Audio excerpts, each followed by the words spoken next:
नमस्कार। इलेक्शन @2019 में आपका स्वागत है और इस बुलेटिन में आज हम बात करेंगे चुनाव प्रचार के दौरान नेताओं की मर्यादा भूलने और विवादित बोल की। मिशन 29 की जंग में कांग्रेस और बीजेपी के जनता के बीच जाने के लिए मुद्दों के चयन की और प्रदेश में पिछली सरकार के कार्यकाल के अनियमितताओं की जांच की और बालाघाट सीट के समीकरण की।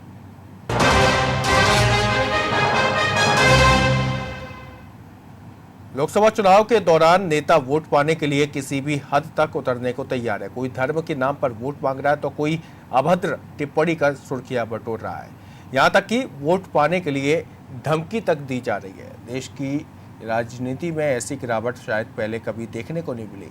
मध्य प्रदेश में सियासी पारा वैसे ही आसमान छू रहा है। ऊपर से विवादित बयानों की बौछारों ने इस माहौल को और गर्म कर दिया है। देखिए ये रिपोर्ट। न लौट के आई न सांसद से कौनो चीज अपना के या गांव या बेड़ौर में कही दी तो भैया उनका तो आजमा चुके हुआ ठीक माल नहीं बा, हुआ ठीक माल नहीं बा, हुआ ठीक माल नहीं बा। आप लोग पूरी ताकत से चुनाव लड़िए। जो भिंड का तरीका है लड़ने का, हाथ जोड़ना है तब तक हाथ जोड़ो और जब बूथ जिस दिन मेन दिन आए बूथ उस दिन जो ठोकने को जो भी कहते हैं आप बढ़िया जहाँ मौका मिले ठोकते चले जाना। दतिया के लोग भी बैठे हुए हैं। मैं कहता हूँ भैया भिंड की परंपरा को वहाँ भी अपनाइए।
सर ये बहुत निंदनीय है।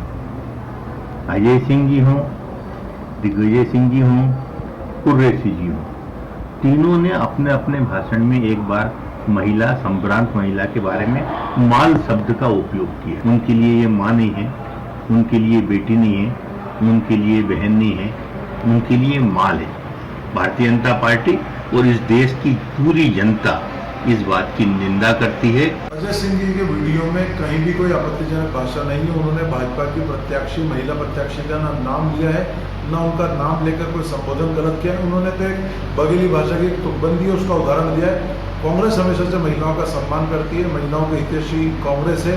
लगातार महिलाओं के आरक्षण के हम लोग पक्षधर हैं, महिलाओं के सम्मान के पक्षधर हैं। अजय सिंह जी खुद महिलाओं के पक्षधर हैं और कांग्रेस पार्टी का हर नेता, हर कार्यकर्ता पक्षधर है। भाजपा जानबूझकर बखेड़ा खड़ा कर रही। हालांकि इस बार बीजेपी को कांग्रेस के खिलाफ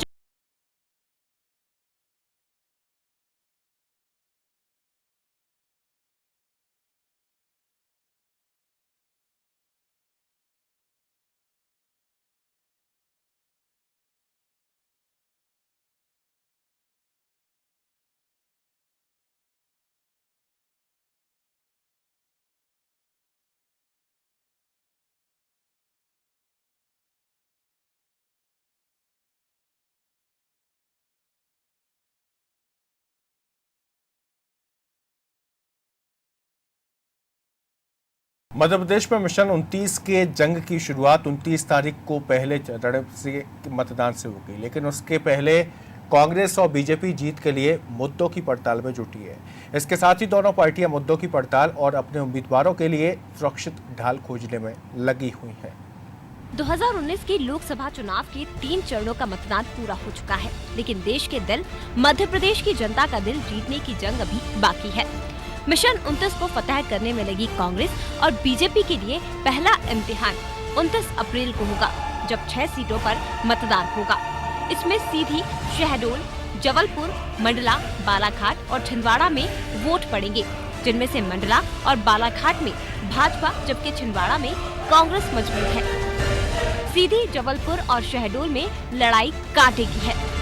तब जब पहले चरण में जनता के शरण में जाने की बारी आ गई है तो मुद्दों पर पड़ताल भी लाजमी है। कांग्रेस कर्ज माफी और न्याय योजना को मुद्दा बनाकर एमपी में मिशन 29 को मुकम्मल करना चाहती है, तो बीजेपी हिंदुत्व के सहारे ध्रुवीकरण की कोशिश में है। राजधानी भोपाल में दिग्विजय सिंह की दावेदारी से ये सीट हॉट सीट बन गई थी और अब सीट से साध्वी प्रज्ञा के ताल ठोकने से ये चुनाव पूरी तरह से ध्रुवीकरण वाला हो गया लगता है।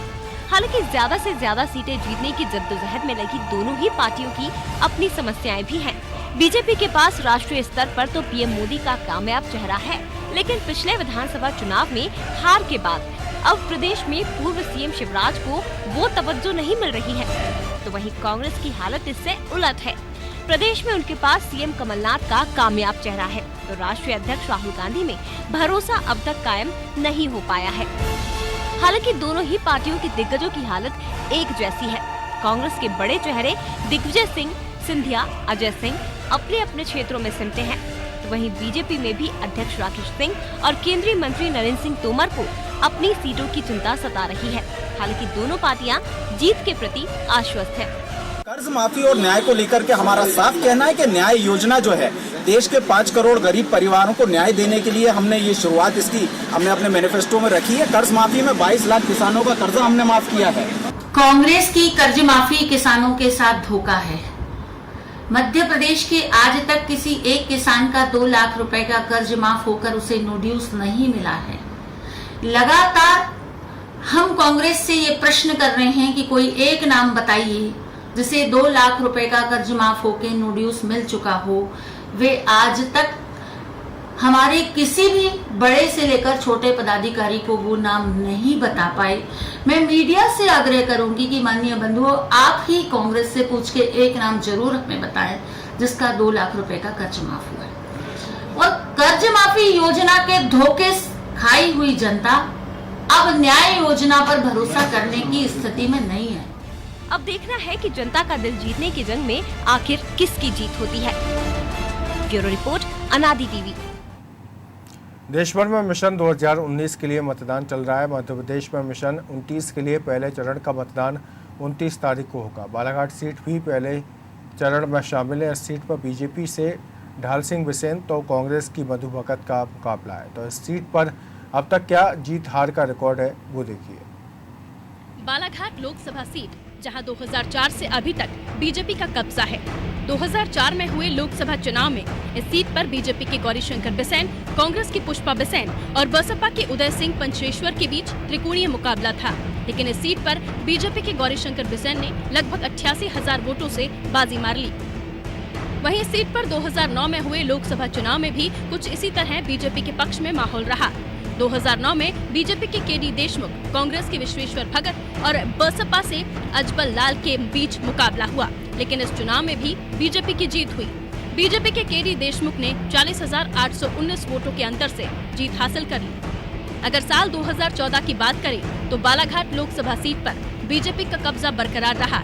साल 2014 में इस सीट पर बीजेपी के बौद्ध सिंह भगत, कांग्रेस की हिना कावरे और बसपा के योगेश नानाजी के बीच कड़ा मुकाबला था। लेकिन साल 2009 के मुकाबले यहां से बीजेपी ने 2 गुने से भी ज्यादा वोटों से जीत दर्ज की।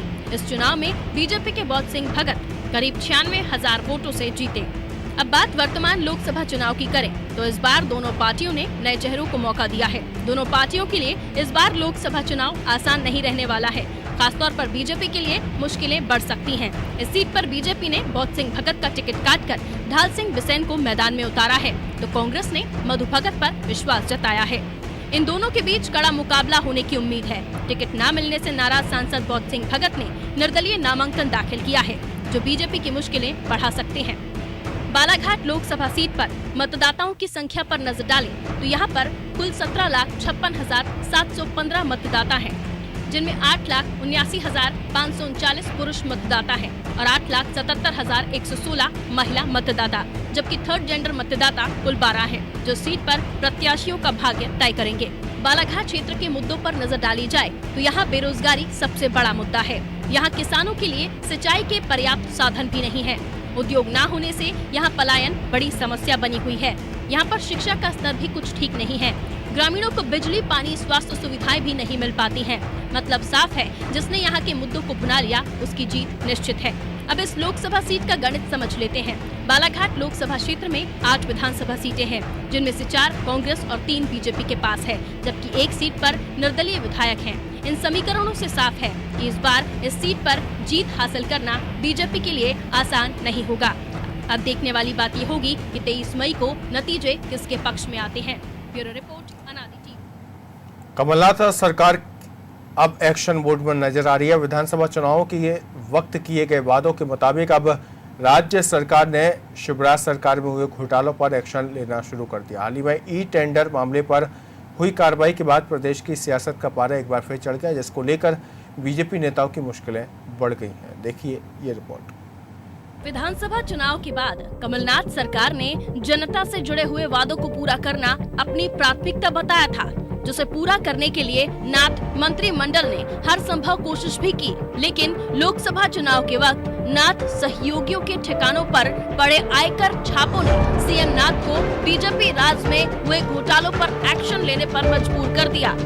देखिए, प्रदेश की जनता ने कांग्रेस को जनमत दिया था। उसमें हम जनता के पास एक आरोप पत्र लेके गए थे, जिसमें शिवराज सिंह चौहान की 15 साल की सरकार के घपले घोटाले, चाहे व्यापम, डंपर, नर्मदा घोटाला, रेत घोटाला, सभी घोटालों में जांच के लिए भी हम जनता के बीच में गए थे और जनता ने हमें जनादेश दिया है कि इन सब घोटालों की जांच की जाए। इसलिए इन सब घोटालों की जांच जल्द से जल्द की जाएगी और जिन लोगों ने प्रदेश की जनता के खून पसीने का पैसा अपने भ्रष्टाचार की भेंट चढ़ाया है, वो लोग जल्दी ही बेनकाब होंगे और जेल की सलाखों के पीछे होंगे। नाथ सरकार के एक्शन में आने के बाद बीजेपी के उन नेताओं की परेशानी पर बल पड़ना लाजमी है, जिन्होंने शिवराज के राज में जमकर मलाई डकारी थी। इसके साथ ही ई टेंडरिंग, सिंहस्थ, माखनलाल फर्जीवाड़ा जैसे कई मामले हैं, जिनसे बीजेपी की परेशानी बढ़ना लाजमी है। पिछले सरकार के घोटालों की बात की जाए तो ये घोटाले नाथ सरकार के रडार पर हैं। सिंहस्थ के दौरान की गई खरीदारी, सहकारिता विभाग और मुख्यमंत्री विवेकाधीन कोष में ऋण संवितरण में अनियमितता, जनसंपर्क संचालनालय में हुआ विज्ञापन घोटाला, नर्मदा किनारे किए गए प्याज और बागानों की खरीद, व्यापम के बारे में एसटीएफ के पास शिकायतें भेजना, माखनलाल विश्वविद्यालय में नियुक्ति, ग्लोबल इन्वेस्टर्स समिट आयोजन का खर्च, छात्रवृत्ति योजना घोटाला, एनजीओ को सौंपा काम, संस्कृति विभाग द्वारा आयोजित कार्यक्रम, वैचारिक महाकुंभ के दौरान व्यय, ये वो सारे मामले हैं जो बीजेपी की परेशानी बढ़ने के लिए काफी है, क्योंकि 15 साल के शिवराज के राज की हर हकीकत को जानने के साथ प्रदेश की जनता के टैक्स से मिले रुपयों को डकारने वालों को नाथ बख्शने के मूड में बिल्कुल नहीं है। लेकिन बीजेपी को लगता है कि कमलनाथ कुछ भी कर ले, कुछ नहीं होगा, क्योंकि बीजेपी ने सिर्फ विकास किया है, भ्रष्टाचार करने की आदत तो कांग्रेसियों की है। 17 बार सुप्रीम कोर्ट तक कांग्रेस गई इन मामलों को लेके, civil court, session court, high court और सुप्रीम कोर्ट, कांग्रेस 17 बार। और 17 बार ही उन्होंने कहा कि पिछली बार हम ये विषय नहीं लाए थे, इसलिए बार नया विषय लेके आए। जब 17 बार में कुछ नहीं निकला तो अब क्या निकलेगा? पर अब वो कुछ जांच करा थोड़ी रहे, अब प्रेस विज्ञप्ति दे रहे हैं ताकि ऐसा लगे कि हम कुछ करने वाले हैं, किसी को फंसाने वाले हैं, किसी को बंद कर, शायद भय पैदा करना चाह रहे हो, ये भी संभव है। बाकी जांच तो 17 बार वो खुद ही करा चुके हैं। चुनाव के वक्त आरोप प्रत्यारोप का दौर तो चलता ही है, साथ ही अब शिवराज के राज में हुए भ्रष्टाचार के सभी मामलों की जांच ने बीजेपी नेताओं की जरूर परेशानी बढ़ा दी है। लेकिन बड़ा सवाल ये है कि राजनीति में कोई हमेशा दुश्मन नहीं रहता है, ना ही कोई हमेशा दोस्त। ऐसे में कहीं दिखावे के लिए जांच बनकर ना रह जाए, ये अपने आप में बड़ा सवाल है। बीजेपी राज में जितने भी घोटाले हुए तो उन सब की जांच नाथ सरकार कराने वाली है। दस्तावेज खंगालने के काम कमलनाथ ने मुख्य सचिव को सौंप दिया है। चाहे माखनलाल घोटाला हो, चाहे सिंहस्थ घोटाला हो, इस सब की जांच कराने की बात कमलनाथ सरकार के मंत्री कर रहे हैं। ऐसे में बहुत मुश्किल होगा शिवराज सरकार के लिए, क्योंकि शिवराज सरकार के समय जो मंत्री रहे थे उन पर गाज गिरने के साथ ही उन पर कार्रवाई होने की पूरी संभावना जताई जा रही है। कैमरा पर्सन सतीश गुप्ता के साथ वैभव गुप्ता, अनादि टीवी, भोपाल। तो बुलेटिन में फिलहाल इतना ही। देश और दुनिया की खबरों के लिए बने रहिए अनादि टीवी के साथ। नमस्कार।